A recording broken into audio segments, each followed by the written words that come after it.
At the heart of the world, where the mightiest mountain ranges of the Himalayas converge, lies a peak draped in mystery and shrouded in reverence. It's not the highest, nor is it the most challenging to scale, but it remains unclimbed. Mount Kailash, a mountain that defies not just climbers, but also seemingly the very laws of physics themselves. How can a mountain possess such power to make us question everything we know about nature and our own reality? Let's plunge into the mysteries of this sacred mountain, from its geographical significance to the mysterious legends that surround it, and explore the attempts made by explorers to uncover its secrets. Unraveling our journey, we first look at Mount Kailash through the lens of geography. Sitting in the heart of the Trans-Himalayan region, this majestic peak is part of the Kailash Range, which spans parts of Tibet and India's northernmost region. With a formidable elevation of approximately 21,778 feet, Mount Kailash is not the tallest peak in the range or the Himalayas, but its significance dwarfs many taller mountains. What catches the eye and baffles the mind is the unique shape of this peak. Imagine a mountain as symmetrical as the pyramids of Egypt, standing alone in a barren landscape, its white snow cap glistening against the stark blue sky. That's Mount Kailash for you. Each of its four faces resembles a near-perfect pyramid standing in austere isolation. Adding to the mystery is the fact that these faces align almost perfectly with the cardinal directions, north, south, east, and west. One could argue that it's merely a natural phenomenon, a work of millions of years of geological forces.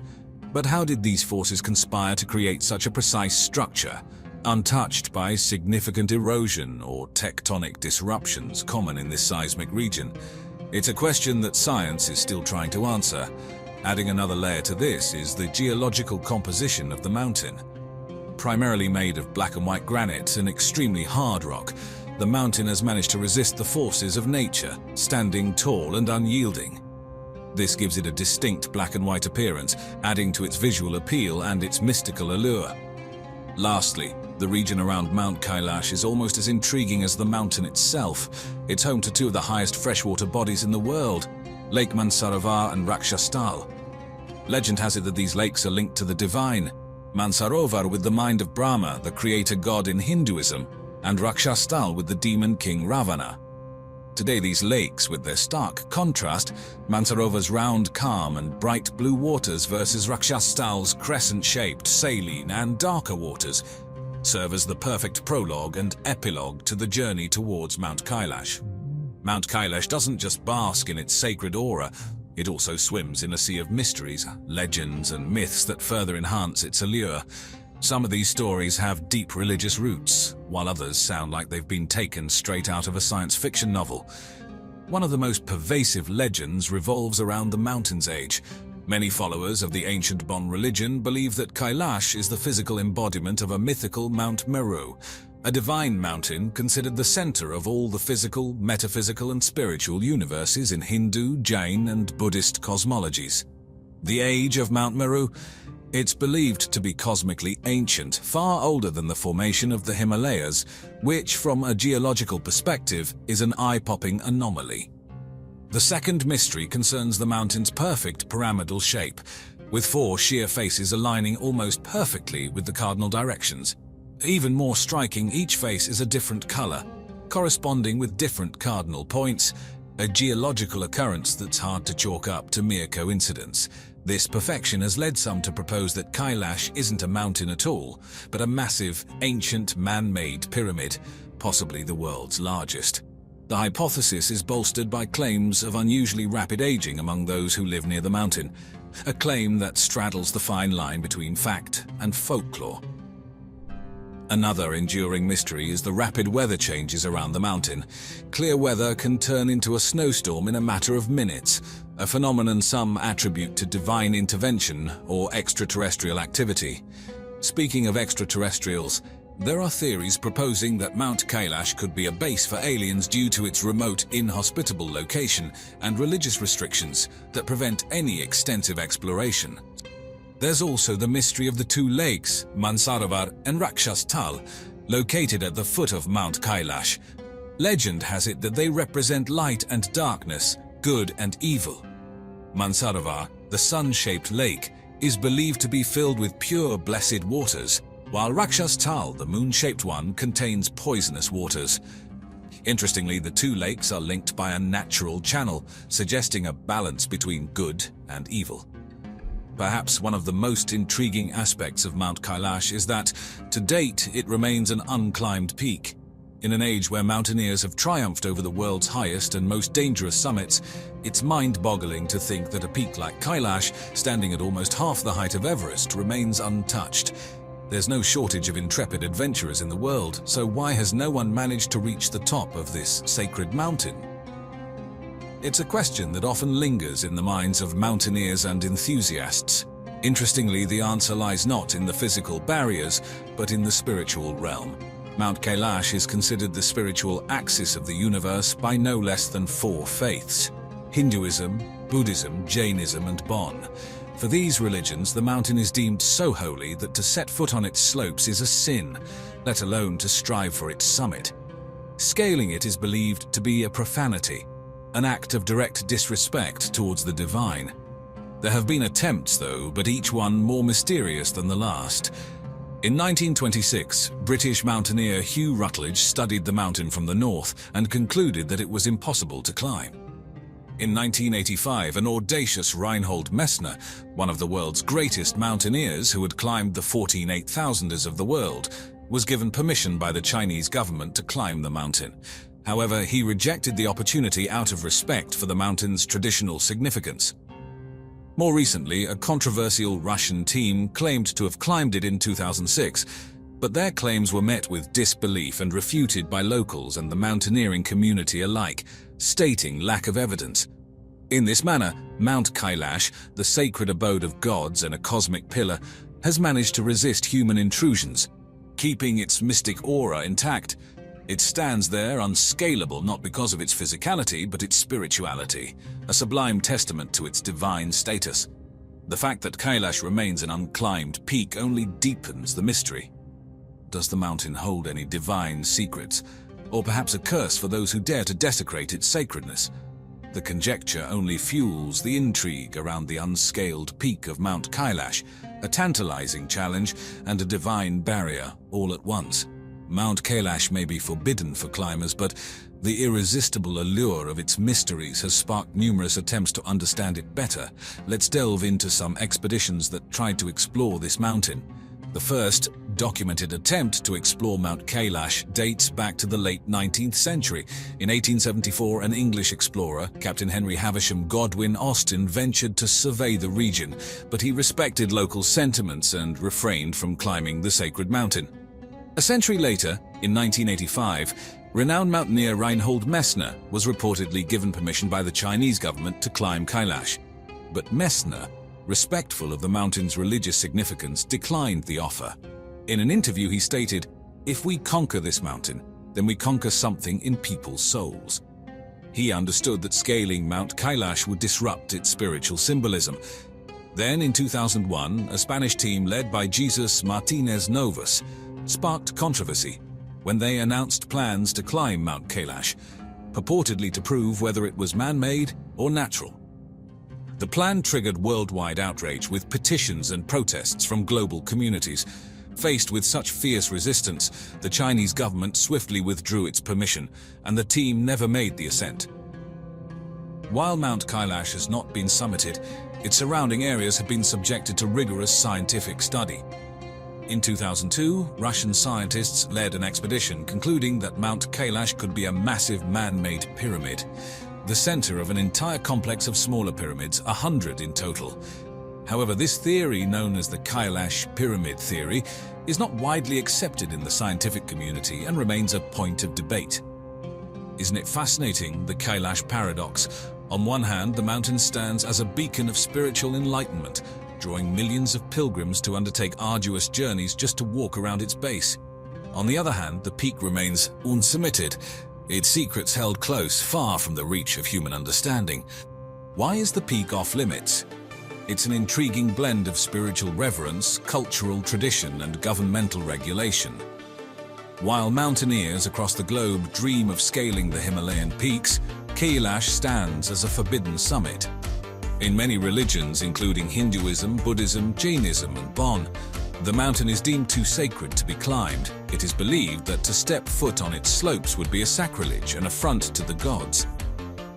In respect to these beliefs, the Chinese government, which controls the region, has banned all attempts to summit Mount Kailash. The ritual, known as Kora, involves pilgrims walking 52 kilometers around the base of Mount Kailash. It's believed that completing one circuit absolves the sins of a lifetime, while 108 circuits secure nirvana, or liberation from the cycle of rebirth.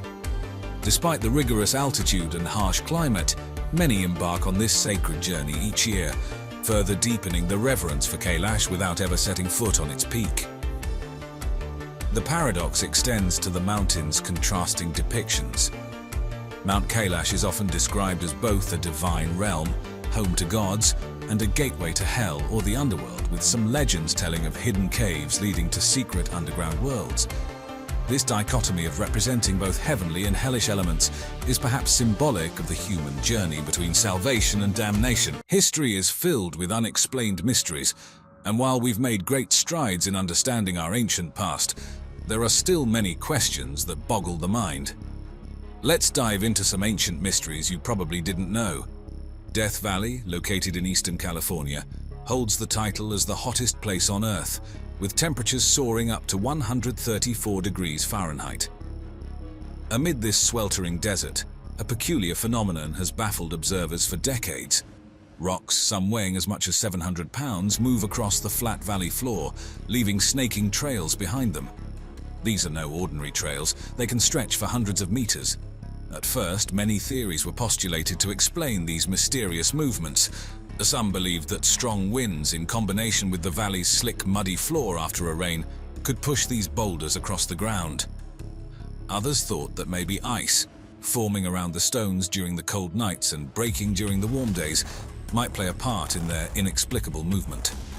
Recent research, however, has provided a somewhat satisfying explanation. Scientists observed that under certain winter conditions, rain would create thin sheets of ice under these rocks. As the morning sun broke, the ice would crack, and with a gentle nudge from light winds, these ice panels, carrying the rocks with them, would start to slide and eventually break up, leaving the rocks at their new location and the winding trails behind. Yet even with this theory, many questions remain. The conditions required for such movement are so delicate and precise that it's truly a marvel of nature to witness the phenomenon. The Roman Knife Legion, also known as Legio IX Hispana, is a story steeped in mystery and speculation. This legion, which comprised about 5,000 soldiers, was one of the most prestigious and battle-hardened units in the vast Roman army. Established in Spain around 65 BC, the Ninth Legion played pivotal roles in several Roman campaigns, including Julius Caesar's invasions of Gaul and Britain. However, after their last known documented appearance in Britain in AD 108, the trail of the Ninth Legion goes cold. What happened to these thousands of Roman soldiers? Theories are abundant. One popular account, albeit highly speculative, is that they were dispatched further north to deal with Caledonian tribes in modern-day Scotland and met a grisly end. This theory suggests that they could have been ambushed and massacred by local tribes, a narrative fueled by the film The Eagle and the novel it was based on, The Eagle of the Ninth. Another theory proposes that they might have been stationed at the eastern edges of the Roman Empire, perhaps facing Persian forces, and met their demise there. Archaeological evidence in the form of stamped tiles bearing the legion's insignia was found in the Netherlands, suggesting they might have been relocated there. Yet another perspective is that they simply were disbanded, assimilated into other legions, or suffered heavy losses from various skirmishes and battles, eventually ceasing to exist as a distinct unit. Despite numerous excavations, extensive historical research, and various theories, the fate of the Ninth Hispana remains one of the ancient world's greatest mysteries. Their disappearance fuels the imagination and serves as a stark reminder of the vast swathes of history that remain unknown and possibly unknowable. Nestled in the central plains of Laos, you'll find a mysterious archaeological landscape known as the Plain of Jars. Thousands of stone jars, ranging from small, weighing only a few kilograms, to colossal, weighing several tons, dot the Xiankowang Plateau.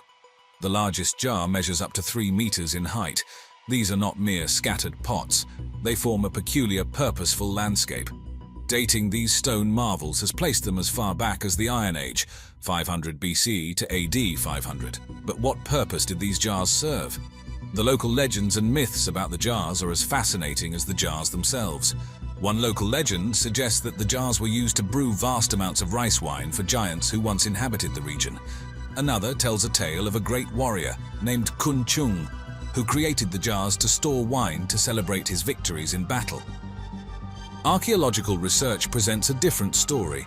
Many of the jars appear to have been associated with ancient burial practices. Excavations around the jars have unearthed human remains, burial goods, and ceramics. It's hypothesized that the jars might have been used in prehistoric burial rituals, where bodies were left to decompose or distill before the final burial.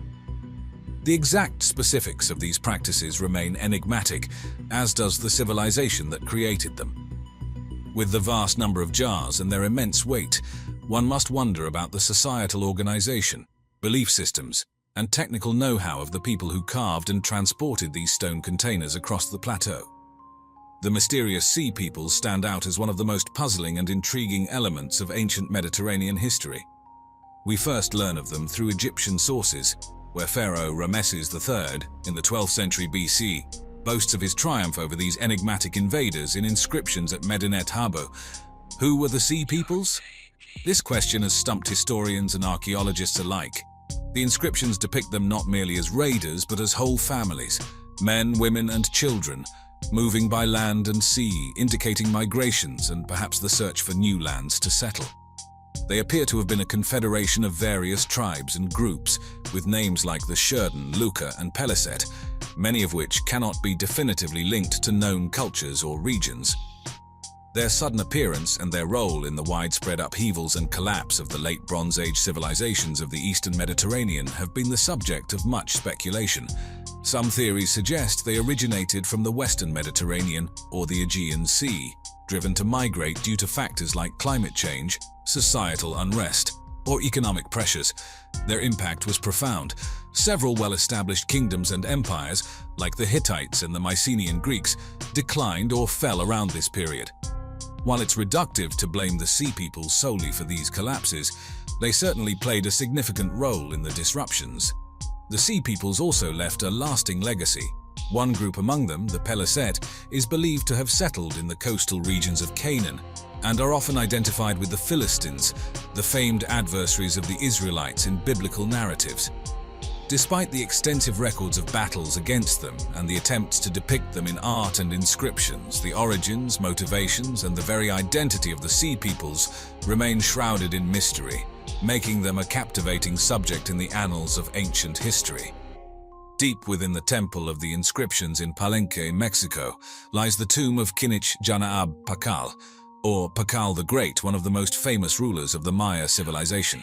This tomb, with its ornate sarcophagus, was hidden from the modern world until its discovery in 1952. Pakal ruled the city-state of Palenque for an impressive 68 years, and his reign marked a golden era for the city. But what makes him truly intriguing to the modern observer isn't just his historical significance, but the mysteries surrounding his tomb, especially the intricately carved lid of his sarcophagus. The sarcophagus lid showcases an elaborate scene. Pakal at the center, with intricately detailed cosmic and mythological symbols all around him. To some, it appears as if Pakal is falling into the jaws of the underworld, or perhaps rising to the heavens. To others, it seems as though he is operating or interacting with some form of machinery, which has led to numerous alternative theories about its interpretation. One of the most sensational interpretations, though not supported by mainstream archaeology, is that the depiction shows Pakal piloting some kind of spacecraft, with references to what appear to be flames and controls. This has led to a subset of theories about ancient astronauts and extraterrestrial influence on ancient civilizations, particularly the Maya. However, mainstream archaeologists interpret the carvings on the sarcophagus as symbolic representations of Pakal's journey to the afterlife and his transition into godhood, with elements of Maya cosmology and mythology interwoven.